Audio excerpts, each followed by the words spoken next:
Hola, muy buenos días. Bueno, hoy tenemos que revisar nuestra evaluación 1 de Ciencias Naturales. Como ustedes ya saben, ¿cierto? Ya la tuvimos la semana pasada, así que vamos a ver principalmente qué preguntas, por ejemplo, les costó más. También, ¿cierto? Darnos cuenta cuáles eran las alternativas correctas, qué tenían que haber contestado en la parte de desarrollo, qué es lo que nosotros esperábamos, etcétera. ¿Ya? Así que es súper importante que pongan harta atención, digamos, en esta revisión de la evaluación para que cuando ustedes se enfrenten, ¿cierto?, a esta prueba que viene en agosto, sepan y tengan las herramientas precisas, ¿cierto?, para defenderse bien ante esta evaluación, ¿ya? Así que bueno, revisemos las preguntas. La número 1 dice, las partículas subatómicas denominadas protones, ¿qué cargas poseen y dónde se encuentran alojadas en el átomo? Bueno, nosotros habíamos hablado, ¿cierto?, anteriormente de que el átomo, el modelo actual, que es el que nosotros, ¿cierto?, trabajamos normalmente, se caracteriza, ¿cierto?, por tener un núcleo principalmente, que es como una zona central, y una corteza, ¿ya? Y en esa corteza están alojados, ¿cierto?, los electrones que están específicamente en algo que nosotros le llamamos orbital, ¿ya? Que es una zona específica.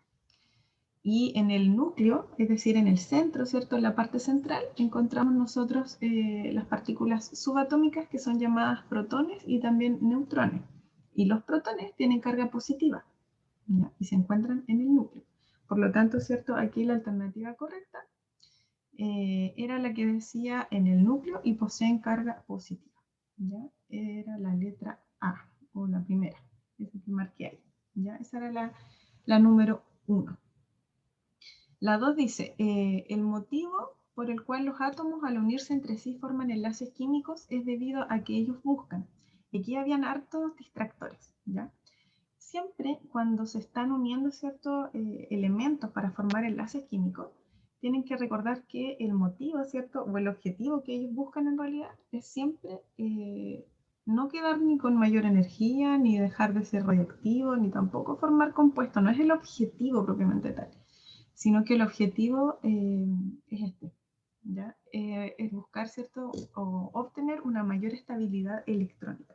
Es decir, ser más estable que cuando estaban, ¿cierto?, de manera solita, ¿ya? Cuando no estaban, digamos, formando algún compuesto con otro elemento, ¿ya? Como por ejemplo, si uno dice, analiza, por ejemplo, el hidrógeno solito, el oxígeno solito, y después lo analiza junto cuando forman el agua, por ejemplo, uno se da cuenta que el agua es mucho más estable, ¿cierto?, que los elementos por sí solos. Entonces, justamente estos elementos, cuando se enlazan, ¿cierto?, lo que buscan es estabilidad electrónica, ser más estable, pero a través, ¿cierto?, de los electrones. La 3. Un ejemplo de compuesto iónico es la sal común o cloruro de sodio, y este tipo de unión se caracteriza por ser la combinación entre.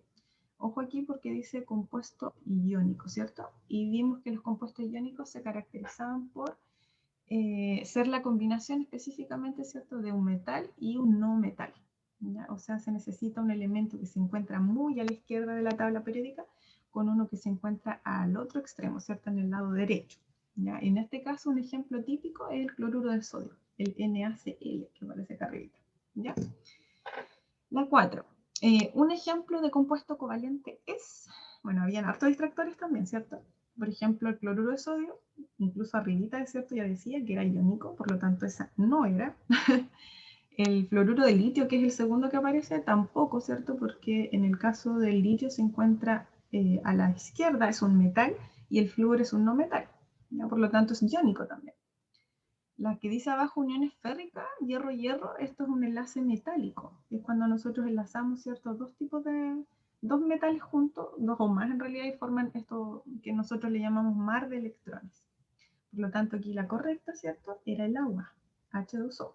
Ojo que acá por un tema formulario el 2 aparece en grande, ¿ya? Pero el agua, ¿cierto?, recuerden que se escribe así, ¿ya? El 2 va como en subíndice, va como un número chiquitito.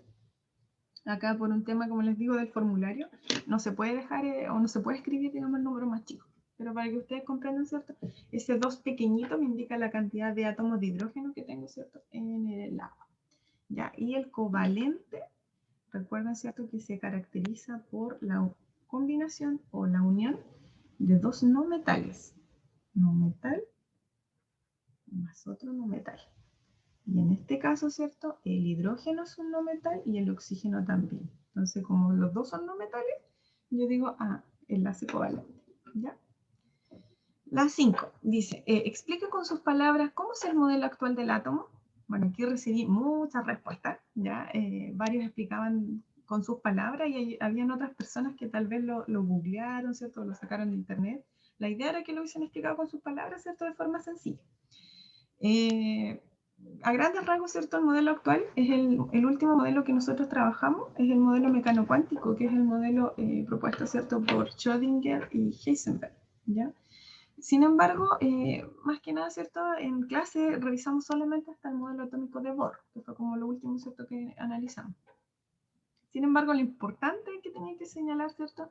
Es que nosotros consideramos al átomo, ¿cierto? Como una partícula fundamental que constituye la materia y que además, ¿cierto? De eso, en el caso del átomo es fácil distinguir como zonas específicas. Entre ellas, ¿cierto? Tenemos el núcleo, donde tenemos, ¿cierto? Las partículas subatómicas que les nombré anteriormente, como los protones y los neutrones, y que en la corteza, ¿cierto? O en su envoltura podemos encontrar, ¿cierto? Los orbitales, y en los orbitales, ¿cierto? Específicamente encontramos a los electrones, ¿ya? Y esos electrones son los encargados, ¿cierto? De poder formar compuestos químicos, ¿ya? Por lo tanto, está como todo relacionado, pero bastaba, ¿cierto? Con más o menos contar principalmente, ¿cierto?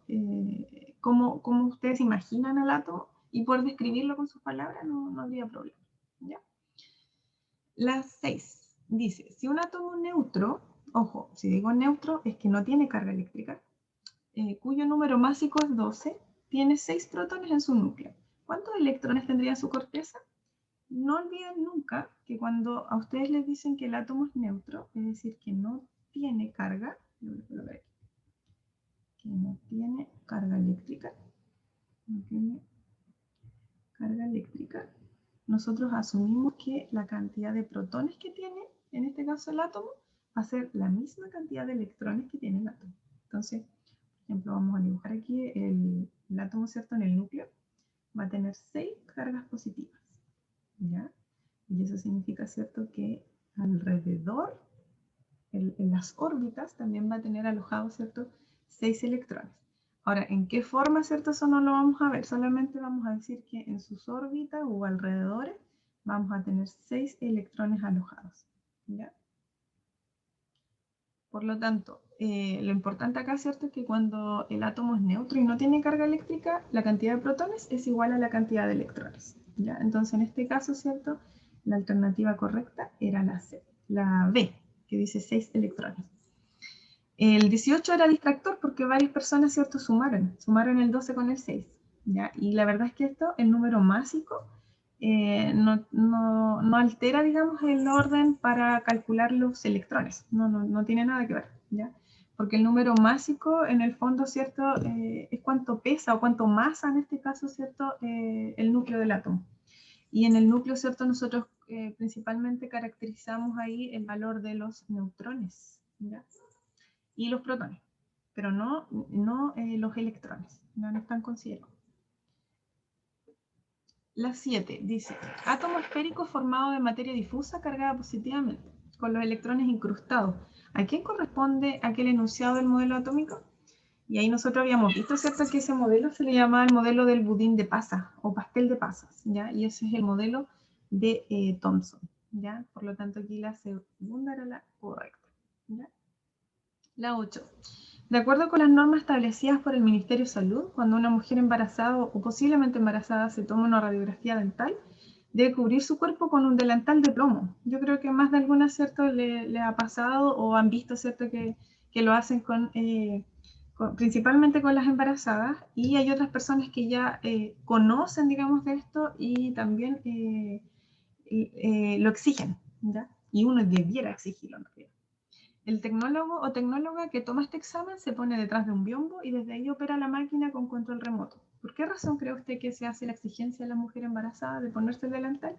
Aquí la gran mayoría la tuvo correcta, ¿ya? En las respuestas que ustedes dieron. debido, ¿cierto?, a que principalmente nombraban, por ejemplo, el tema de la radiación, que eso era lo que yo en realidad buscaba, ¿cierto?, con esta pregunta.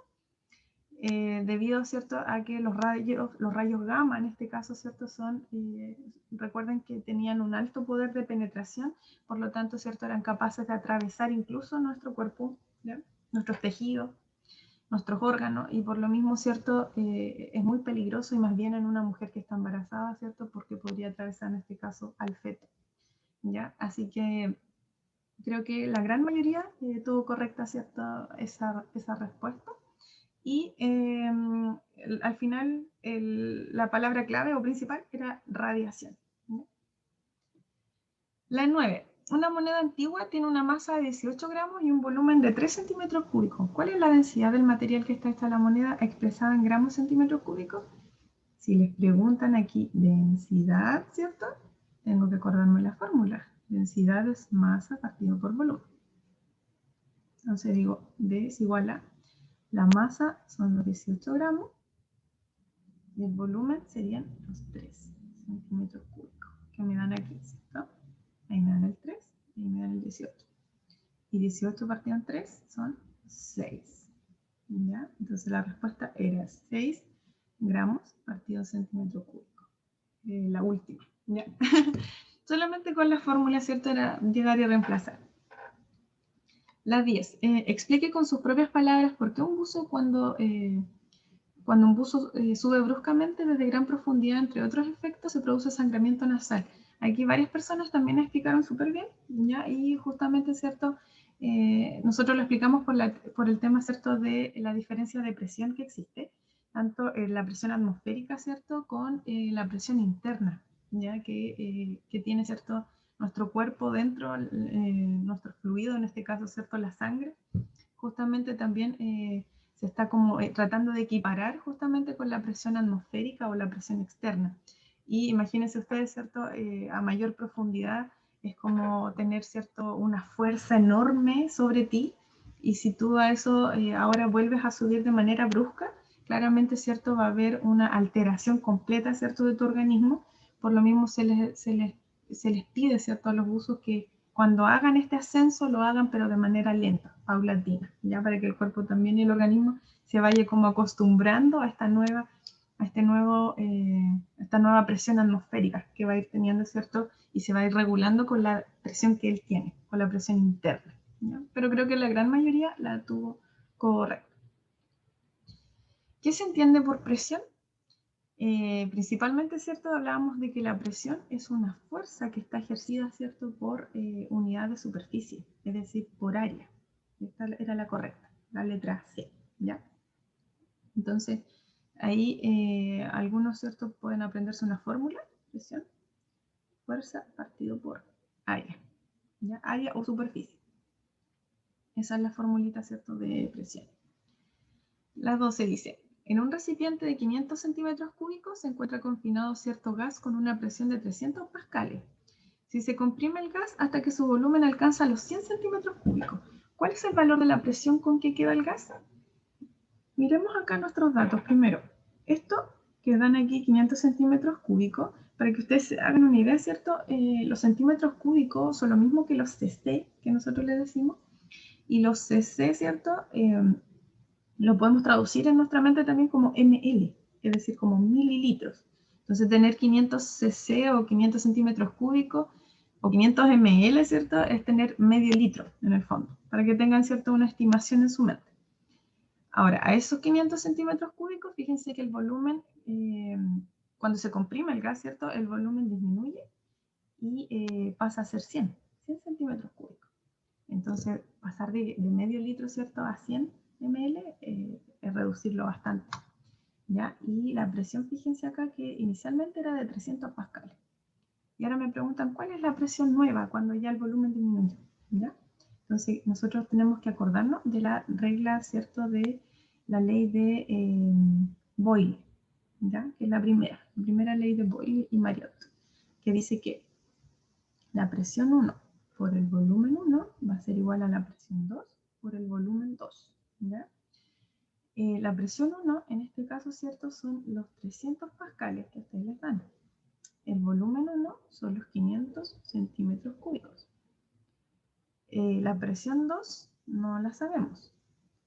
Y el volumen 2 son los 100 centímetros cúbicos. Entonces digo, vamos a despejar, ¿cierto?, este P2 y nos va a quedar 300 por 500, 5 por 3 son 15, ¿cierto? Agregamos nuestros respectivos ceritos y pasamos dividiendo este 100 acá abajito. ¿Ya? Estos ceros se van con eso, ¿cierto? Y nos queda 1500. Ese es el resultado, 1500 pascales. ¿Ya? Esa es la nueva presión. Entonces, fíjense ustedes que cuando uno disminuye el volumen, la presión aumenta. ¿Ya? Y eso quiere decir, ¿cierto?, esta ley de Boyle-Mariotte, que son inversamente proporcionales, se les llama. Significa que cuando una variable aumenta, la otra disminuye. Entonces, en este caso, disminuyó el volumen, aumentó la presión. Y muchas veces, en este caso, estamos hablando de 5 veces. ¿Ya? Así que esa es la idea, ¿cierto? Comprender más o menos esa relación. Y esta fórmula es súper importante. P1, B1, P2, P2. La 13. Se entiende por contaminación primaria del aire a la que se produce por. Habíamos dicho, ¿cierto?, en la clase de contaminación que existía la contaminación primaria y la secundaria. La primaria, principalmente, ¿cierto?, era la de la combustión de la leña, la del carbón, la del metano, el petróleo y sus derivados. Por lo tanto, ¿cierto?, era la letra A. La otra, la secundaria, era la que se originaba, ¿cierto?, o la que venía después, cuando era como que al final te trataba de explicar lo que pasaba cuando tú mezclabas o combinabas dos o más contaminantes primarios. Era como las reacciones que venían después de lo primario. ¿Ya? Eso era la secundaria. La 14. Dentro de los efectos del monóxido de carbono en la salud humana, el más importante que se destaca es, y aquí varios igual lo tuvieron buena, era la B. ¿Ya? Forma complejos con la hemoglobina que impide que el oxígeno llegue desde los pulmones al resto del cuerpo y al final, ¿cierto? Como compite con la hemoglobina, no permite, ¿cierto?, que el hierro llegue y que transporte, digamos, el oxígeno y por lo mismo, ¿cierto?, puede ser mortal en este caso. Y en ese sentido, ¿cierto?, al monóxido de carbono hay que tenerle mucho respeto, ¿cierto?, y cuidado. Y se emana, ¿cierto?, normalmente desde los automóviles en los tubos de escape. ¿Ya? También los calefón, también eso usted elimina mucho, ¿cierto?, monóxido de carbono y es muy peligroso. ¿Ya? Así que era la B en este caso. La 15. El ozono es un compuesto cuyas moléculas están formadas por 3 átomos de oxígeno. Es una molécula inestable y que se encarga de filtrar los rayos UV. La estructura química de este compuesto es, fíjense que aquí estaba la clave, dice 3 átomos de oxígeno, ¿cierto? ¿Y cuál tiene 3 átomos de oxígeno? ¿Ya? Ahí está el 3. Recuerden que lo correcto hubiese sido, ¿cierto?, colocar el oxígeno y el 3 acá chiquitito, como subíndice. ¿Ya? Pero acá por un tema formulario que les había dicho, ¿cierto?, no me lo permite, pero yo creo que tienen una idea. Esa es la estructura química del ozono. ¿Ya? La 16. Si el agua se está evaporando continuamente desde el océano, ¿por qué no disminuye la cantidad de agua en el mar? Explique. Y acá, ¿cierto?, lo importante era colocar la palabra clave, que es el ciclo del agua. Y creo que varias personas, ¿cierto?, lo colocaron o lo incluyeron. Claramente, ¿cierto?, decíamos que en el ciclo del agua, el agua en el mar, ¿cierto?, se está evaporando constantemente, luego, ¿cierto?, se condensa, luego vienen las precipitaciones y vuelve a caer, ¿cierto?, al suelo y así sucesivamente, ¿cierto?, es un ciclo sin fin. ¿Ya? Porque si estuviera solamente evaporando, quedaríamos sin agua, ¿cierto? Claro, estamos en escasez de agua, sí, en escasez de agua dulce, principalmente. ¿Ya? Pero aquí lo más importante, ¿cierto?, era destacar al ciclo del agua y como es un ciclo, es algo, ¿cierto?, que constantemente, ¿cierto?, se repite sus etapas. ¿Ya? Y en este caso, ¿cierto?, habla de la evaporación continua desde el océano. La 17. Una sustancia pura se caracteriza por, aquí lo correcto, ¿cierto?, era la B. Estar formada por un solo tipo de átomo o molécula. Ejemplo, ¿cierto? Teníamos sustancias puras simples y sustancias puras compuestas. Las sustancias puras simples teníamos todos los elementos químicos de la tabla periódica. Todos son sustancias puras. Y las sustancias puras compuestas son los compuestos químicos, como por ejemplo el agua, ¿ya? H2O, tiene hidrógeno y tiene oxígeno, pero siguen siendo sustancias puras. La 18. Una mezcla homogénea se diferencia de una heterogénea ¿en qué? ¿Ya? Y aquí la correcta era que la mezcla homogénea, ¿cierto?, se caracteriza por poseer solo o por poseer una sola fase y no se distinguen sus componentes, ¿ya? Y en cambio, ¿cierto?, en la heterogénea sí se distinguen sus componentes, ¿ya? Y tiene más de una fase. Por lo tanto, aquí la correcta, ¿cierto?, era la letra A, ¿ya? La 19. Se prepara una disolución disolviendo 5 gramos de sal de mesa en 95 gramos de agua, produciendo de esta manera 100 gramos de solución. ¿Cuál es el porcentaje masa-masa de la solución? Entonces, decimos que el porcentaje masa-masa lo calculamos como la masa del soluto en gramos dividido la masa de la solución también en gramos y por un 100%. ¿Ya? ¿Por qué por 100%? Porque es un porcentaje. Entonces tiene que estar, ¿cierto?, ese valor del 100% en la expresión. Ahora, dice masa del soluto. Recuerden que el soluto teníamos nosotros primero del concepto de solución química o mezcla homogénea. Y dentro de esa mezcla homogénea, cuando yo no puedo distinguir sus componentes, yo puedo distinguir dos factores importantes, ¿ya? O dos componentes importantes, el soluto y el solvente. El soluto, ¿cierto?, es aquella sustancia que se encuentra siempre en menor cantidad y que es disuelta por el solvente. Y el solvente, ¿cierto?, por lo general es el agua, porque es el solvente universal, y se encuentra siempre en mayor cantidad, ¿ya?, en la mezcla. Entonces, en este caso, el soluto vendría siendo, ¿cierto?, los 5 gramos de sal que nos dan acá arriba, ¿ya? Entonces, colocamos aquí 5 gramos. Y la masa de la solución, fíjense que se las dan. Dice aquí 100 gramos de disolución, ¿ya?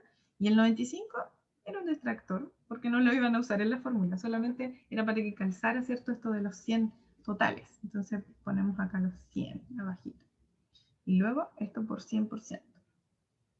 Como tengo el mismo número arriba, ¿cierto? Y el mismo acá al ladito y están cruzados, se pueden ir, se pueden cancelar. Es como decir por 100 partido en 100, se va. Entonces nos queda, ¿cierto?, el total 5% masa masa. Ese es el resultado final. Por lo tanto, la correcta, ¿cierto?, era la D, o la última. La 20. Al prepararse un café en grano, en la mañana usted necesita utilizar una de las siguientes técnicas de separación de una mezcla. Yo creo que más de algunos, ¿cierto?, de ustedes lo ha hecho, que han comprado, ¿cierto?, este café que viene en grano y que lo han tenido que moler muchas veces, ¿cierto?, para poder prepararse, ¿ya? Existen estos tipos de molinillos donde uno puede, ¿cierto?, ayudar al grano, ¿cierto?, a molerlo. Pero una vez, ¿cierto?, que uno ya lo tiene molido y más fácil, ¿cierto?, de que pueda pasar a la tacita de café, uno lo que hace, ¿cierto?, no es decantarlo, ¿ya?, ni tampoco tamizarlo, aunque parezca, ¿cierto?, de que un tamiz por lo general hablamos como una especie de colador, ¿ya? Si bien el filtro igual es una especie de colador, digamos que es un poquito más fino su material, su separación de la partícula. Entonces, en este caso, ¿cierto?, lo que nosotros hacemos es una filtración. De hecho, venden papel filtro específico, ¿cierto?, para poder ayudar a prepararse este café en grano, ¿ya? De hecho, en varios supermercados te venden el papel filtro para el cafecito, ¿ya? La 21 dice, de las siguientes sustancias, estuco albañil, amalgama dental, agua destilada y aguja de acero, ¿cuál o cuáles de las sustancias representadas corresponden a una mezcla? Y si son mezcla homogénea o heterogénea, explique. Bueno, de partida, son todas mezcla excepto el agua destilada. El agua destilada, ¿cierto?, como es un agua pura, ¿ya?, porque es un agua que pasó por todo su proceso, ¿cierto?, de purificación. En ese caso, ¿cierto? El agua destilada se considera una sustancia pura compuesta, ¿ya? Así como yo les había dicho que existían sustancias puras y mezclas, en este caso, ¿cierto? El agua destilada es una sustancia pura compuesta. El estuco, la amalgama y la aguja vendrían siendo mezclas. Ahora, ¿qué tipo de mezcla? La que pregunta acá principalmente dice si son homogéneas o heterogéneas. No todas son iguales. El estuco de albañil no necesariamente va a ser homogéneo, ¿cierto? Que en algunos momentos como que se tiende a visualizar algún tipo, ¿cierto? De partícula puesta en esta mezcla, por lo tanto no es una mezcla como tan uniforme, ya no está distribuida de la misma forma que la amalgama dental, por ejemplo, y que la aguja de acero. Así que en ese caso dejaríamos, ¿cierto?, a la amalgama dental y a la aguja de acero como mezcla homogénea y al estuco, ¿cierto?, como una mezcla heterogénea. Y el agua destilada como una sustancia pura compuesta. La 22. Dentro de los procesos de potabilización del agua existen distintas etapas o fases. ¿Cuál de ellas se caracteriza por una eliminación de los flóculos o coágulos y todas las otras partículas que están presentes en el agua? En este caso, ¿cierto? Nosotros decíamos que los flóculos o coágulos se hacían en el momento cuando se dejaba como la mezcla de una manera tranquila. ¿Ya? Eso quiere decir, ¿cierto? Que se deja decantar. Esa es la palabra. Por lo tanto, aquí la correcta, ¿cierto? Era la B. Cuando dejan esto, principalmente, ¿cierto? En los procesos de potabilización del agua, cuando dejan como quieta el agua, ¿cierto? En una piscina, ¿ya? Luego de haberle agregado, ¿cierto? Algún tipo de químico para que se realice un tipo de flóculo o coágulo, ya se deja decantar, es decir, que se deje como reposar, se deja reposar el agüita, ¿ya? Y eso es decantar. Entonces, al decantar, lo más denso o lo más pesado se va a ir al fondo y lo más liviano, ¿cierto? O menos denso va a quedar flotando en el agua. Entonces, después uno viene con una malla, por ejemplo, y saca la parte que está flotando. ¿Ya? Es como más fácil, digamos, de hacer la separación. ¿Ya? Recuerden que todos estos procesos que aparecen, ¿cierto? Son parte de los procesos de potabilización del agua y que principalmente, ¿cierto? Lo que uno busca en este caso es que ustedes sepan al menos reconocer cuáles son las técnicas de separación de una mezcla, ya sean técnicas más físicas algunas y otras más químicas. Y lo último ya. ¿Por qué razón la 23? ¿Por qué razón pueden existir tantos tipos de compuestos orgánicos diferentes? Explique con sus palabras. La verdad es cierto que en este caso existen tantos debido, ¿cierto?, a la importancia y porque es muy especial el átomo de carbono. Recuerden que el átomo de carbono, ¿cierto?, es tetravalente.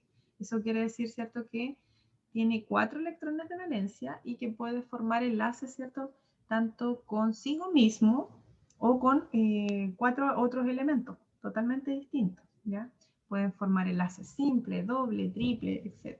¿Ya? Así que la verdad es que todo esto se le debe, ¿cierto?, principalmente a lo especial que es el átomo de carbono, ¿ya? La 24. Un hidrocarburo se caracteriza porque su estructura química posee principalmente átomos de, aquí la correcta, ¿cierto?, era la letra A. Carbono e hidrógeno, fíjense en el nombre. Hidrocarburo, ¿cierto? Ahí me está diciendo hidrógeno y carbono. ¿Ya? Las dos palabras, ¿cierto?, de los elementos. Y la última, explique con sus palabras la principal diferencia entre una combustión completa de una incompleta. Aquí me fijé que varios como que respondían lo mismo, así que yo creo que lo sacaron del texto. Ya, la idea, ¿cierto?, cuando les pregunten este tipo de preguntas, valga la redundancia, háganlo con sus palabras, tal como dicen, ¿ya? Para que ustedes puedan entenderlo, porque si lo copian no tiene mucho sentido, ¿ya? Entonces, cuando dice acá, ¿cuál es la diferencia? Primero tienen que reconocer ustedes lo que es una combustión. La combustión, ya sea completa o incompleta, ¿cierto?, es cuando nosotros quemamos algo y son reacciones químicas. Esto de quemar algo, entre comillas, se realiza, ¿cierto?, a partir de algo inicial que es clave, ¿ya? Necesito yo un combustible, es decir, alguna especie orgánica por lo general, ¿cierto?, que se va a quemar en ayuda con algo. Y ese algo es el comburente, algo como una especie de chispa, algo que necesita, ¿cierto?, para que se inicie la reacción química. Ese comburente lo otorga, ¿cierto? En este caso, el oxígeno. Es el oxígeno el que da la energía necesaria, ¿cierto? Para que se produzca esta combustión. Y siempre una combustión, cuando es completa, lo que me origina, ¿cierto? Es dióxido de carbono y agua, ¿ya? Es decir, se consume, digamos, con presencia de oxígeno, ¿cierto? Y se realiza a totalidad. En cambio, en incompleta, aparece ahí ciertos problemas con el oxígeno. Por lo general se dice como que se ahoga, este fuego se me ahoga, dice la gente. Y eso quiere decir justamente, ¿cierto?, que no le está llegando suficiente oxígeno. Por lo tanto, lo que va a formar, ¿cierto?, finalmente no es dióxido de carbono, sino que va a formar monóxido de carbono, va a formar CO, ¿ya? Y habíamos dicho que el monóxido de carbono era súper tóxico, ¿cierto? Y muy dañino para el cuerpo humano y nosotros nos podemos morir incluso, ¿ya? Es un gas completamente peligroso, ¿ya? Entonces, en ese sentido, ¿cierto? La importancia va aquí en el tema del oxígeno, la presencia de oxígeno y el producto final, ¿ya? Así que para que eso más o menos con sus palabras, para que no siempre copien, ¿cierto?, algún tipo de respuesta textual del libro, porque yo sé que muchas veces no la están entendiendo. Entonces, siempre que les pregunten, de hecho en la prueba en agosto que ustedes se van a enfrentar, también les van a preguntar, ¿cierto?, con sus palabras que ustedes expliquen. Así que en ese sentido es bueno, ¿cierto?, hacer esta técnica de tratar de explicarlo, porque muchas veces, a veces uno dice, ay, yo lo entiendo, pero como que no lo puedo expresar, no lo puedo poner en un papel. Entonces es bueno, ¿cierto?, tratar de pensar eso, tratar de que ustedes piensen estas preguntas, ¿cierto?, y cómo le explicarían ustedes. Obviamente, cuando los revisores les revisen, ¿cierto?, sus respuestas, van a darse cuenta por algunas pequeñas palabras claves que ustedes pongan en su escrito de que está correcto. No necesariamente todo acaba a perfección, como se dice, sino que ellos rescatan, obviamente, ¿cierto?, la idea principal, ¿ya? Así que eso sería, espero que les haya gustado, que obviamente es cierto que hayan podido resolver sus dudas. La idea de realizar esta prueba, ¿cierto?, es para que ustedes justamente confíen también en lo que saben, en lo que les falta también por considerar, ¿cierto? Y en general no les fue mal, ustedes las notas, ¿cierto?, las vieron o las van a ver. Son unas notas obviamente formativas por un tema de indicador nomás para que ustedes, ¿cierto?, tengan una idea de cómo les fue, pero esto no significa nada, ¿cierto? Solamente es para que ustedes ensayen, practiquen y les dé la confianza suficiente, ¿cierto?, para cuando tengan que dar la prueba en agosto, ¿ya? Así que eso, que estén muy bien, un abrazo para todos. Chao, chao.